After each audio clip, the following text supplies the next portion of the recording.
Actually, let's And review those. Tell us a bit about your experience at the Rapid and Blitz. How was the venue? I saw you were doing some photo shoots at the start of the event. You visiting the town with Levon. I think it was big on social media at some point. How did you enjoy the experience overall? Because obviously there were all these talks about going or not going to Uzbekistan. yeah, I finally decided to go, even after all my talk, and probably looked silly to people, all my talk about how it was so difficult to get there. It was difficult to get there, but I did find a way to cut up the trip in a way which made me feel as though I could manage it. And of course, I just wanted to play because it's a big event, right? It's Yeah. a big chance to win a world championship. I mean, not the main world championship, let's say, but still a very important achievement. Those who have managed to win over the years obviously value that very highly, and those who haven't are trying.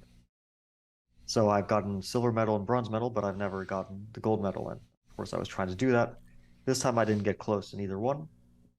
Unfortunately, it was all a bit up and down, a bit too up and down. And yeah, I didn't really ever stay at the top. So Mm. I managed to, at the end, get near the top, but not really to stay there consistently throughout in the way that you have a chance at medals.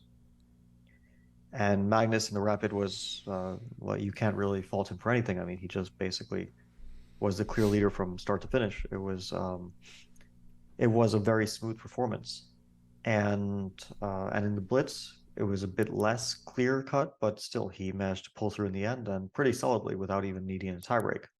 So for me, it was slightly disappointing, I have to say. I at least wanted to fight for medals. You know, if you get a medal, you have a pretty good emotion. Like last time I got the bronze medal in the rapid, it wasn't like uh, the biggest thrill ever, but I was pretty satisfied with at least the rapid.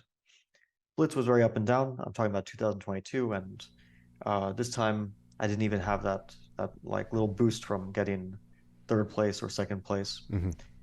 And okay, my tournament was unremarkable compared to everything else that happened besides Magnus winning. Of course, there was this very, very famous uh, Jan Nepomniachtchi and Daniil Dubov game. The Dance of the Knights, yes. Yeah, which ended in a double forfeit, very rare occurrence. Hmm. Not unprecedented.